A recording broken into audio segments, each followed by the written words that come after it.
दोस्तों नमस्कार, एमटी टॉक्सो में आपका स्वागत है। जैसा कि आप सभी लोग जानते हैं कि उत्तर प्रदेश भी जो है चुनावी मूड में आ चुका है, लेकिन इसके पहले एसआईआर का काम हो रहा है उत्तर प्रदेश में, जिसको लेकर सारी पार्टियां बहुत सजग हैं और हर पार्टी के बीएलए जो है बीएलओ के साथ मिल करके जो है एसआईआर को कंप्लीट करा रहे हैं। आज विधानसभा स्तर की बात मैं करूं तो मैं मेजा विधानसभा, प्रयागराज की एक मेजा विधानसभा है, उस पर बातचीत करूंगा। मेजा एक ऐसा विधानसभा है जो बहुत चर्चित विधानसभा है और मेजा में बड़े बड़े नेता हैं और मेजा की राजनीति जो है वो तमाम तरीके से प्रयागराज की राजनीति को प्रभावित करती है। हालांकि मेजा में जो है मुद्दे भी बहुत हैं, लेकिन मेजा ही एक ऐसी विधानसभा है, कहा जाता है कि बहुत विकसित विधानसभा है। वहाँ पर जो है हर घर, समझ लीजिए हर तीसरे चौथे घर में आपको मेजा में जो है सरकारी नौकरी करने वाले जो है लोग मिल जाएंगे। यानी कहने का मतलब मेजा एक एजुकेटेड विधानसभा है और वहाँ के लोग जो है वो शिक्षित हैं और अपने मतदान के प्रति या अपने जो है हक के प्रति जो है जागरूक रहते हैं। मेजा विधानसभा की बात करूं तो थोड़ा सा मैं आपको 2017 में ले चलता हूं, जब 2017 में जो है मेजा विधानसभा से विधायक हुई थी नीलम करवरिया जी। नीलम करवरिया अब दुर्भाग्य से इस दुनिया में नहीं है। नीलम करवरिया को 2017 में 67,807 वोट मिले थे। उनको 37.42% वोट मिले थे और वो 19,843 वोट से चुनाव जीत गई थी। उप विजेता जो है राम सेवक सिंह पटेल रहे। राम सेवक सिंह पटेल को मात्र 26.47% वोट मिला था, यानी 47,964 वोट मिला था और वे उप विजेता रहे। तीसरे नंबर पर बहुजन समाज पार्टी के कैंडिडेट एसके मिश्रा, जिनको सुरेंद्र कुमार मिश्रा नाम है पूरा, लेकिन एसके मिश्रा नाम से वो ज़्यादा जाने जाते हैं। एसके मिश्रा को 44,622 वोट मिले थे, यानी बहुजन समाज पार्टी से थोड़ा सा कम वोट मिले थे, 24.63% वोट मिले थे। 2017 में नीलम करवरिया जो है वो विधायक बनी। आपको बता दें नीलम करवरिया को बहुत लास्ट में जो है टिकट दिया गया था और वो वहाँ से दावेदारी कर रही थी और वो विधायक बनी। 5 साल तक वो विधायक रही। 2022 विधानसभा चुनाव में जो है समाजवादी पार्टी की एक तरह से माहौल बन गया था कि समाजवादी पार्टी जो है हो सकता है सरकार बना ले। उससे मेजा भी जो है वो अप्रभावित नहीं रहा। मेजा विधानसभा में समाजवादी पार्टी ने युवा नेता संदीप पटेल को टिकट दिया। राम सेवक पटेल का टिकट कट गया। राम सेवक पटेल टिकट मांग रहे थे और राम सेवक पटेल का जब टिकट कटा तो राम सेवक पटेल भारतीय जनता पार्टी में शामिल हो गए।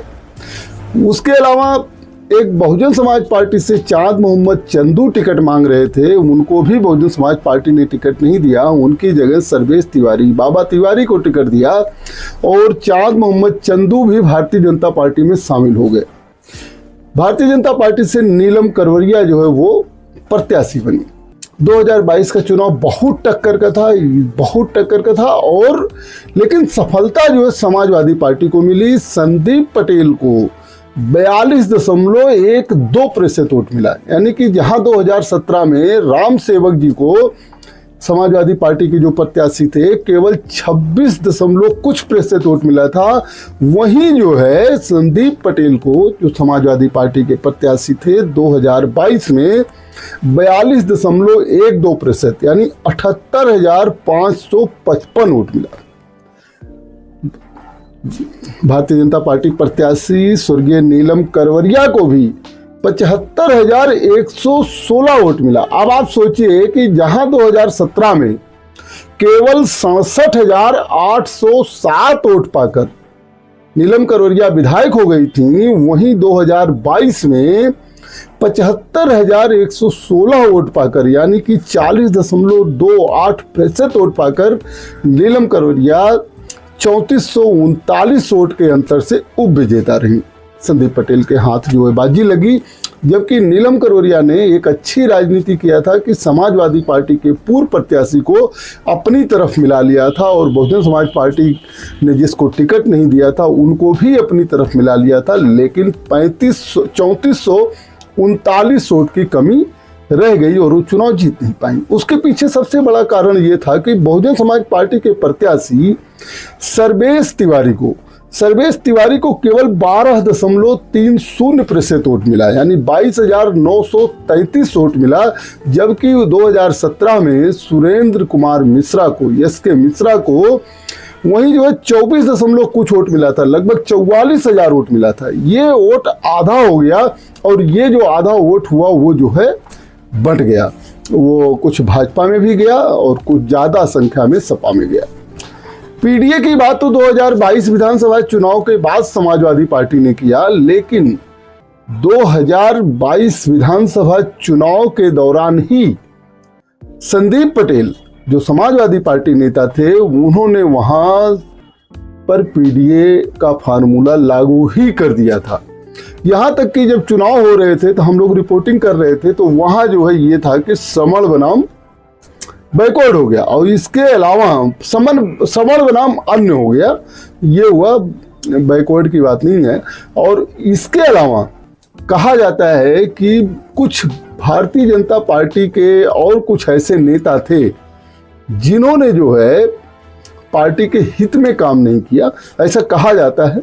अब हकीकत क्या है ये तो जो है अंदर की बात है। राजनीति में तो हर आदमी चाहता है कि हम ही रहें, इस तरीके से कुछ जो है नेताओं पर ऐसे जो है आरोप लगे। लेकिन एक बात और भी है, संदीप पटेल ने जिस तरीके से राजनीति किया, अब आप सोचिए कि संदीप पटेल को ठीक है 3439 वोट से ही जीत मिली, लेकिन आप सोचिए कि 2022 विधानसभा में निषाद पार्टी पूरी तरीके से भारतीय जनता पार्टी के सपोर्ट में थी, जबकि उसी निषाद पार्टी से उसके पहले बाबा तिवारी चुनाव लड़के लगभग 10-12 हजार वोट पा चुके थे, तो वह वोट भी भारतीय जनता पार्टी के साथ जुड़ा, जिसकी वजह से वो ज़्यादा वोट भी मिले 2022 में। इसके अलावा राम सेवक पटेल जो बहुत ही मानिंद नेता हैं, कई बार के विधायक भी रहे हैं, वो उन्होंने सपोर्ट किया नीलम करोरिया का। इसके अलावा क्या कहते हैं कि चांद मोहम्मद चंदू ने भी सपोर्ट किया, लेकिन भारतीय जनता पार्टी वहां से चुनाव नहीं जीत पाई और जो है 3439 वोट से नीलम करोरिया उप विजेता रही। हालांकि बाद में जो है एक बीमारी के तहत जो है नीलम करोरिया की मृत्यु हो गई। अब ये 2022 तो बीत गया, 2024 लोकसभा सीट कांग्रेस प्रत्याशी उज्जवल रमण सिंह ने जीत लिया, जिनको जो है मेजा में सफलता भी मिली थी। मेजा में उनको जो है जीत मिली थी, कोरांव में जीत मिली थी। कहने का तात्पर्य ये है कि परिस्थिति बदल गई और इधर जो है 2027 विधानसभा चुनाव के लिए समाजवादी पार्टी ने पीडीए का नारा दिया, पिछड़ा दलित अल्पसंख्यक, इनको जो है एक करने का नारा दिया और इस तरीके से पीडीए के रथ पर सवार होकर के समाजवादी पार्टी जो है वो 2027 विधानसभा चुनाव की तैयारी कर रही है। अब 2027 विधानसभा के लिए मेजा की क्या रणनीति है, मेजा में कौन कौन दावेदार हैं, क्योंकि समाजवादी पार्टी का तो विधायक है संदीप पटेल, उस पर भी मैं बात करूंगा।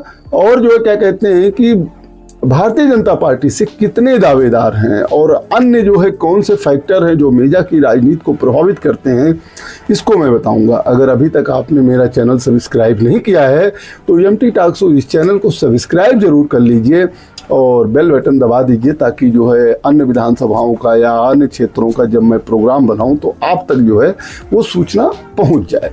अब मैं बात कर लेता हूं मेजा की विधानसभा में वर्तमान विधायक संदीप पटेल की। संदीप पटेल एक युवा नेता हैं और मिलनसार नेता हैं, बहुत एक्टिव रहते हैं, समाजवादी पार्टी में उनकी अच्छी पकड़ है। वो पहले जो है 12 विधानसभा से चुनाव लड़ चुके थे, प्रयागराज की 12 विधानसभा से चुनाव लड़ चुके थे, लेकिन 12 विधानसभा जो है अब सुरक्षित विधानसभा है। उन्होंने मेजा की तरफ रुख किया और मेजा से समाजवादी पार्टी ने अपने वरिष्ठ नेताओं, जिसमें गामा पांडे भी थे और राम सेवक पटेल भी थे, उनका टिकट काट के संदीप पटेल को टिकट दिया। संदीप पटेल ने कहा कि जो है उन्होंने लगभग 30-35 गाँव की जो है सड़कों का निर्माण करवाया। इसके अलावा शासन से जो है सैकड़ों सड़क की जो है चौड़ीकरण करवाया। विधायक निधि से हैंडपंप तो नहीं मिलता है, लेकिन उन्होंने अपने व्यक्तिगत प्रयास से, उनका कहना है कि सैकड़ों गाँव में जो है वो हैंडपंप का जो है उन्होंने दिया, सैकड़ों लोगों को दिया हैंडपंप। इसके साथ में जो है उन्होंने कहा कि शहीदों को लोग याद करें और उनके नाम पर जो है द्वार बनवाए, ताकि लोगों को उनके कार्य की और उनके तमाम क्रियाकलाप की बातें जो है उनके दिल में जिंदा रहे। संदीप पटेल ने कहा कि सदन में उन्होंने जो है मेजा से हड़िया को जोड़ने के लिए जो है पुल निर्माण की बात कही, एक कैंसर अस्पताल की जो है उन्होंने मांग की है और भारतगंज के अस्पताल के विस्तार की भी जो है उन्होंने मांग की है। सत्ता ना होने की वजह से जो है ये सब हो तो भले नहीं पाया है, लेकिन 2027 में उनको उम्मीद है कि पीडीए के रथ पर सवार समाजवादी पार्टी क्या कहते हैं कि सरकार बनाएगी और सारी सुविधाएं और सारे विकास के कार्य जो है मेजा में कराए जाएंगे। एक र्यूमर बहुत फैला था कि जो है संदीप पटेल करछना से चुनाव लड़ना चाहते हैं, मेजा छोड़ना चाहते हैं। इस पर भी मैंने संदीप पटेल से सवाल किया तो उन्होंने कहा देखिए, हमको जो है अखिलेश यादव को मुख्यमंत्री बनाना है। मैं एक कार्यकर्ता हूं समाजवादी पार्टी का, अगर जो है मुझे समाजवादी पार्टी जहां से कहेगी वहां से मैं चुनाव लड़ूंगा, अगर नहीं भी लड़ाएगी तो नहीं लड़ूंगा। लेकिन जहाँ तक है कि मैं मेजा से तैयारी कर रहा हूँ और मेजा से ही चुनाव लड़ना चाहता हूँ, मेजा की जनता मुझको चाहती है। तमाम विपरीत परिस्थितियों के साथ उन्होंने भारतीय जनता पार्टी को 2022 में हराया था और अब तो परिस्थितियाँ उनके साथ हैं। SIR पर भी उन्होंने कहा कि जो है ये वोट काटने की एक साजिश की जा रही है। हालांकि ये संदीप पटेल की बात हो गई, जो संदीप पटेल मेजा से विधायक हैं। संदीप पटेल के बारे में जो करछना से बातें होती हैं उसके पीछे कई उदाहरण दिए जाते हैं। कहा जाता है कि जो है करछना में पटेल समाज की संख्या ज़्यादा है और जो है अगर समाजवादी पार्टी करछना और मेजा दोनों जीतना चाहती है, कि मैं करछना पर भी बात करूंगा। करछना में अभी जो है भारतीय जनता पार्टी के विधायक हैं जो निषाद पार्टी के कोटे से आए हैं, लेकिन कुछ रिपोर्ट ये बताती हैं कि अगर जो है करछना और मेजा में प्रत्याशी की अदला बदली कर दी जाए तो शायद समाजवादी पार्टी दोनों जीत जाए। ऐसी बातें लोग कहते हैं, इसी पर लोग रूमर उड़ाते हैं या कह लीजिए कि अनुमान लगाते हैं कि करछना से जो है संदीप पटेल जो मेजा के विधायक हैं वो चुनाव लड़ना चाहते हैं, लेकिन ऐसी किसी संभावना से संदीप पटेल ने इनकार किया है। संदीप पटेल के अलावा मेजा में बहुत ज़्यादा विकल्प तो नहीं है, लेकिन कई दावेदार हैं। एक युवा नेता हैं नितेश तिवारी। नितेश तिवारी जो है वो पक्के समाजवादी पार्टी के नेता हैं और हमेशा समाजवादी पार्टी में रहे हैं। अभी युवा ब्रिज के जो है वो अध्यक्ष भी हैं समाजवादी पार्टी में। बहुत एक्टिव नेता हैं, बहुत मेहनत करते हैं और युवा है, एनर्जी है और वो भी उनकी दावेदारी है। लेकिन उनकी दावेदारी इस तरीके की नहीं है, इतना आक्रामक नहीं है कि संदीप पटेल का कहीं विरोध कर रहे हो और ये दावा कर रहे हो कि नहीं संदीप पटेल की जगह मुझको टिकट दे, पार्टी में बहुत मेहनत करता हूँ, ऐसा कुछ नहीं है। लेकिन हाँ, एक विकल्प के रूप में नितेश तिवारी की जो है बातें सामने आती हैं। मेजा से नितेश तिवारी के अलावा एक सुरेश यादव जी भी तैयारी कर रहे हैं। सुरेश यादव भी जो है क्षेत्र में लगभग रोज जो है उनका दौरा रहता है, रोज लोगों से मिल रहे हैं, तो इस पर भी एक अनुमान लोग लगाते हैं। लेकिन वर्तमान में विधायक अभी संदीप पटेल हैं, तो मेजा पर जो है बहुत ज़्यादा विकल्प सपा के पास है नहीं। गामा पांडे जी थे तो उनकी तबीयत ही खराब, वो बीमार रहते हैं। तो कुल मिला के अभी जो है आज की स्थिति यही है कि संदीप पटेल जो है मेजा से समाजवादी पार्टी से मजबूत हैं और जो विकल्प हैं वो विकल्प इतना मतलब परिस्थिति बस जैसा हो भले हो जाए, लेकिन आज की तारीख में जो है इतना प्रभावी नहीं है और इतना जो है उनकी दमदार दावेदारी भी नहीं है। तो संदीप पटेल के अलावा जो है किसी पर बात करना बहुत ज़्यादा जो है वो सही भी नहीं है। मेजा की राजनीतिक परिस्थिति में जो है संदीप पटेल एकदम ढल गए हैं और उनको मेजा की राजनीति अच्छी भी लगती है। कहा जाता है कि कुछ थोड़ा सा जो है समाजवादी पार्टी के वरिष्ठ नेताओं से जो अनबन था लोकसभा चुनाव के दौरान, उन्होंने उस सब चीज़ों को भी जो है मैनेज कर लिया है। संदीप पटेल जो है एक अच्छे मैनेजर के रूप में जाने भी जाते हैं। अब बात कर लेते हैं भारतीय जनता पार्टी।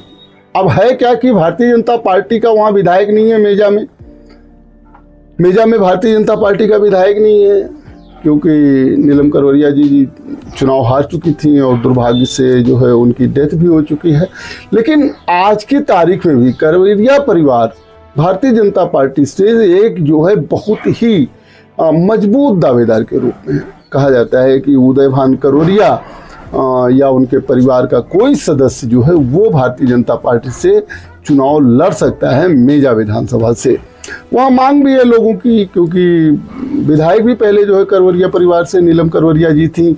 अब ये देखने वाली बात होगी कि भारतीय जनता पार्टी जो है वो उदयभान करोरिया या उनके परिवार से किस सदस्य पर दांव लगाता है। अभी सोशल मीडिया पर और जगह जो है उदयभान करोरिया की मांग हो रही है, और क्या कहते हैं भारतीय जनता पार्टी में जिस तरीके से उनकी पकड़ है, ऐसा माना जा रहा है कि वो मजबूत हो सकते हैं। लेकिन अभी नीलम करोरिया की जगह करवरिया परिवार से कौन सदस्य चुनावी मैदान में आएगा, इसका बहुत ज़्यादा खुलासा नहीं हुआ है। इसलिए जो है ये सस्पेंस है।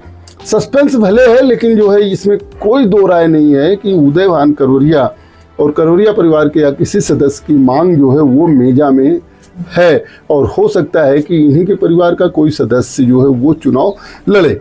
उदयभान करोरिया के बाद अगर बात करें तो मेजा में बहुत ढेर सारे भारतीय जनता पार्टी से दावेदारी लोग कर रहे हैं। भारतीय जनता पार्टी का क्योंकि खुला सीट है, और यमुना पार में जो है केवल 2 ही सीट है जो अनरिजर्व है। एक पर तो भारतीय जनता पार्टी के करछना में जो है वो विधायक ही हैं, मेजा ही एक खाली है, और मेजा में जो ढेर सारे दावेदार हैं।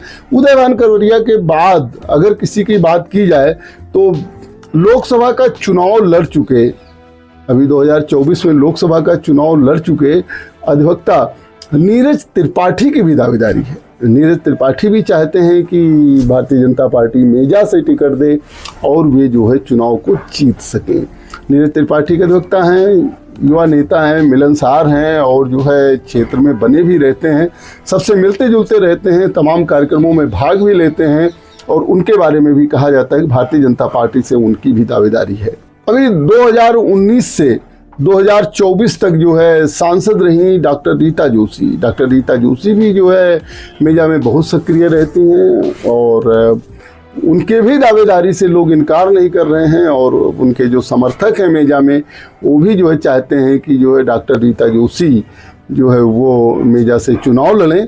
और मैंने रीता जोशी से बात किया था, लेकिन डॉक्टर रीता जोशी ने कहा कि ऐसी कोई बात नहीं है, वो वहाँ की निवर्तमान भारतीय जनता पार्टी की सांसद हैं, क्षेत्र में जाती रहती हैं, जो भी लड़ेगा भाजपा लड़ेगी, लेकिन उनकी किसी तरीके की दावेदारी या इन सब चीज़ों पर बात करना जो है वो ठीक नहीं है। जैसा कि मैंने बताया कि मेजा विधानसभा से भारतीय जनता पार्टी से उदयभान करोरिया, नीरज त्रिपाठी, डॉक्टर रीता जोशी, इनके बाद भी तैयारी करने वालों की लंबी लिस्ट है जो लगातार जो है वहाँ तैयारी कर रहे हैं, जिसमें एक योगेश शुक्ला का नाम आता है।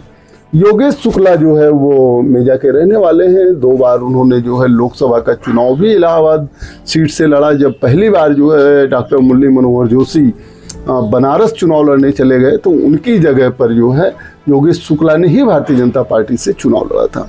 बीच में जो है भारतीय जनता पार्टी ने उनको टिकट नहीं दिया तो कांग्रेस के प्रत्याशी के तौर पर लड़े। फिर वे भारतीय जनता पार्टी में बहुत सक्रिय हैं, और तमाम ऐसे संगठनों में वो काम कर रहे हैं। तमाम संगठन जो भारतीय जनता पार्टी से मिले जुले हैं उसमें वो काम कर रहे हैं। भारतीय जनता पार्टी से मेजा विधानसभा से जो है योगेश शुक्ला की दावेदारी भी जो है मजबूत है, और योगेश शुक्ला जो है वो भारतीय जनता पार्टी के एक विकल्प के रूप में हो सकते हैं। इस तरीके से उदयभान करोरिया हों या जो है नीरज त्रिपाठी हों, डॉक्टर रीता जोशी हों, योगेश शुक्ला हों, उनके बाद भी भारतीय जनता पार्टी से मेजा विधानसभा में दावेदारों की कमी नहीं है। इसमें एक नाम आता है इंद्रदेव शुक्ला उर्फ राजू शुक्ला की। राजू शुक्ला की दावेदारी जो है वो पिछली बार भी थी, और राजू शुक्ला की दावेदारी इस बार भी है। राजू शुक्ला भी जो है क्षेत्र में बने रहते हैं, मेजा के लोगों से हमेशा मिलते जुलते रहते हैं, उनके सुख दुख में शामिल होते रहते हैं। राजू शुक्ला की एक मजबूत दावेदारी जो है वो मेजा विधानसभा से भारतीय जनता पार्टी में बनी हुई है। लगातार वो जो है मेहनत कर रहे हैं। हम आपको बता दें मेजा से ही जो है एक पूर्व विधायक कलेक्टर पांडे की भी जो है भारतीय जनता पार्टी से दावेदारी है। वो भी जो है भारतीय जनता पार्टी से ही तैयारी कर रहे हैं चुनाव लड़ने की, कि अगर जो है भारतीय जनता पार्टी उनको टिकट देती है तो कलेक्टर पांडे का भी दावा है कि वे जो है भारतीय जनता पार्टी को जीत दिलाएंगे। कलेक्टर पांडे एक सीधे साधे नेता के रूप में जाने जाते हैं, और मेजा में उनकी बहुत ढेर सारी रिश्तेदारियां भी हैं, और मेजा के लोग जो है कलेक्टर पांडे को पसंद भी करते हैं, क्योंकि जब वो विधायक रहते हुए हर लोगों से मिलना जुलना और सबसे संबंध बनाना सबके साथ जो है मिलजुल के काम करना, ये जो है कलेक्टर पांडे की एक विशेषता रही है मेजा विधानसभा में। एक और दावेदार हैं सुशील मिश्रा। सुशील मिश्रा अधिवक्ता हैं और क्या कहते हैं कि शिक्षा क्षेत्र से जुड़े हुए हैं। उनकी भी दावेदारी मेजा विधानसभा से है। मेजा विधानसभा से उनकी दावेदारी 2017 में भी थी, 2022 में भी थी और क्या कहते हैं कि 2027 विधानसभा चुनाव को लेकर भी सुशील मिश्रा बहुत गंभीर तैयारी कर रहे हैं। सुशील मिश्रा के यहाँ भी अभी कई नेताओं की एक कथा के दौरान जो है आवाजाही भी रही। सुशील मिश्रा की दावेदारी से भी भारतीय जनता पार्टी में कोई इनकार नहीं कर सकता है। इस तरीके से भारतीय जनता पार्टी में जैसे कि देखा जा रहा है, सरसरी निगाह पर जो है उदयभान करोरिया की सबसे ज़्यादा मजबूत दावेदारी है और उनकी मांग भी है जनता में, या उनके परिवार के किसी भी सदस्य की मांग है। उसके अलावा नीरज त्रिपाठी हो गए, डॉक्टर रीता जोशी हो गई, योगेश शुक्ला हो गए, इंदु शुक्ला, राजू शुक्ला हो गए और कलेक्टर पांडे हो गए, सुशील मिश्रा हो गए। इस तरीके से कई लोगों की जो है दावेदारी भारतीय जनता पार्टी से लंबी लिस्ट है, वो मेजा विधानसभा से चल रही है, क्योंकि सबको लगता है कि मेजा विधानसभा खाली है और भारतीय जनता पार्टी जो है एक मजबूती से जो है मेजा विधानसभा में चुनाव लड़ सकती है। अब बहुजन समाज पार्टी की भी तैयारी है। बहुजन समाज पार्टी जिस तरीके से तैयारी कर रही है और जिस तरीके से रैलियों में उसके भीड़ उमड़ी, जिस तरीके से बहुजन समाज पार्टी दलित जोड़ो अभियान, ओबीसी जोड़ो अभियान, सामान्य वर्ग जोड़ो अभियान इस तरीके से चल रही है, इसमें कहा जा सकता है कि बहुजन समाज पार्टी का भी जो है एक अच्छा खासा जो है रहेगा। और बहुजन समाज पार्टी जैसा कि आपने देखा 2017 में जैसे ही बहुजन समाज पार्टी ने बढ़िया प्रदर्शन किया, वैसे ही वहाँ भारतीय जनता पार्टी की जीत हो गई, क्योंकि बहुजन समाज पार्टी नेता एस.के. मिश्रा थे तब और उन्होंने 44,000 वोट पाया कि नीलम करोरिया कम वोट पाकर भी जो है चुनाव जीत गई। और जैसे बहुजन समाज पार्टी कमज़ोर हुई, सर्वेश तिवारी, बाबा तिवारी जो जाने माने मेजा के नेता हैं, वो चुनाव लड़े बहुजन समाज पार्टी से, लेकिन जो है मात्र 12% वोट पाए और बहुजन समाज पार्टी का वोट जो है समाजवादी पार्टी और भारतीय जनता पार्टी में शिफ्ट हो गया। अब बहुजन समाज पार्टी को ये सोचना है कि मेजा में कैसे जो है उसका रिवाइवल हो। अभी किसी की दावेदारी तो नहीं है, बहुजन समाज पार्टी लास्ट में अपना प्रत्याशी तय करेगी और देखा जाएगा कि बहुजन समाज पार्टी से कौन प्रत्याशी बनता है। मेजा विधानसभा में एक नेता का बिना नाम लिए ये प्रोग्राम कंप्लीट नहीं होगा। उनका नाम है एस.के. मिश्रा। एस.के. मिश्रा एक समाज सेवी हैं और जो है क्या कहते हैं कि ज़मीन के कारोबार, शिक्षा के कारोबार से जुड़े भी हुए हैं। एस.के. मिश्रा निर्दल एक बार चुनाव लड़े थे, तब उनको जो है लगभग 22,000 वोट मिले थे और उसके बाद बहुजन समाज पार्टी से जब वो चुनाव लड़े तो एक तरह से उनकी स्थिति बहुत मजबूत थी और कहा जा रहा था कि 2017 में जो है वो चुनाव जीत भी सकते हैं। लेकिन क्या कहते हैं कि नीलम करोरिया जब चुनाव लड़ गई तो जो है उनके जीत की संभावना भले कम हो गई, लेकिन एक दमदार नेता के रूप में जाने जाते हैं। आज की तारीख में एस.के. मिश्रा किसी पार्टी में नहीं है, किसी पार्टी में नहीं है और लेकिन फिर भी किसी पार्टी में ना रहते हुए भी जो है अब वो वहाँ के नुमाइंदगी कर चुके हैं, वहाँ से जो है विधानसभा चुनाव लड़ चुके हैं, लोग उनको नेता मानते हैं और क्या कहते हैं कि क्षेत्र में हमेशा बने रहते हैं।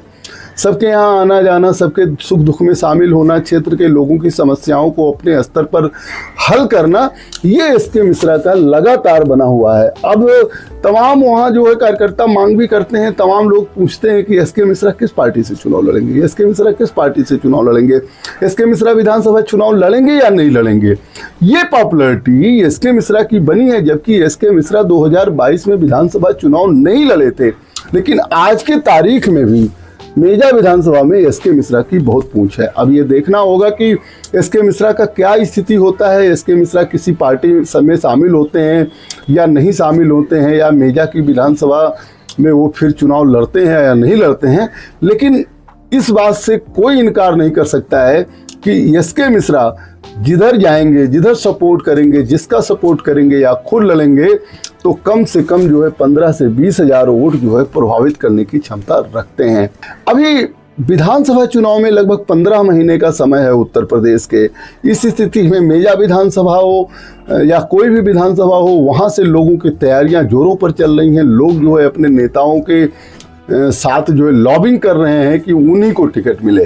तो जैसा कि मैंने बताया कि समाजवादी पार्टी में वर्तमान में विधायक संदीप पटेल हैं, वो कहीं से कमज़ोर नहीं है, और जिस तरीके से वो पीडीए के रियल एक्सपेरिमेंट कर चुके हैं उमेजा में, तो इस तरीके से उनकी स्थिति मजबूत है। अफवाह चाहे जो उड़ रही हो, हालांकि संदीप पटेल के जो है विकल्प में नीतीश तिवारी या सुरेश यादव की भी तैयारी है। भारतीय जनता पार्टी में बहुत लंबी लिस्ट है, जैसा कि मैंने कई बार बताया कि उदयभान करवरिया परिवार की जो है सबसे पहले वहाँ पर मांग है, और वो उनका कद जिस तरीके से है, जिस तरीके से भारतीय जनता पार्टी में जो है उनकी पकड़ है और जिस तरीके से मजबूती है उनकी, तो इससे इनकार नहीं किया जा सकता कि उनके अलावा भी जो है भारतीय जनता पार्टी में जो है दावेदारों की लंबी लिस्ट है। जैसा कि मैंने एक एक करके नाम बताया, उसमें नीरज त्रिपाठी हैं जो लोकसभा चुनाव लड़ चुके हैं, डॉक्टर रीता जोशी पूर्व सांसद, उनके बारे में भी बात किया जाता है, योगेश शुक्ला के बारे में भी बात किया जाता है जो 2 बार लोकसभा का चुनाव लड़ चुके हैं। उसके अलावा जो है इंदेव शुक्ला, राजू शुक्ला के बारे में भी बात किया जाता है, कलेक्टर पांडे के भी बारे में बात किया जाता है, और सुशील मिश्रा के भी बारे में बात किया जाता है। इस तरीके से लगभग 7-8 जो है दावेदार मेजा में भारतीय जनता पार्टी से बने हैं। अब ये देखने वाली बात होगी कि संदीप पटेल जैसे मजबूत विधायक के सामने, समाजवादी पार्टी विधायक के सामने भारतीय जनता पार्टी किसको टिकट देती है, और क्या भारतीय जनता पार्टी में फिर अंतर्कलह नहीं होगी, फिर जो है तमाम महारथी जो है आपस में एक दूसरे का विरोध नहीं करेंगे। यह जो है 2027 में देखने वाली बात होगी। हमारी नज़र भी जो है मेजा विधानसभा पर लगातार बनी हुई है, और आपसे गुजारिश है कि चैनल को ज़रूर सब्सक्राइब कर लीजिए। देखते रहिए एमटी टॉक्स शो। अगली बार जो है हम किसी दूसरे विधानसभा के बारे में आपसे चर्चा करेंगे। दीजिए मुझे इजाज़त। बहुत बहुत धन्यवाद, बहुत बहुत धन्यवाद।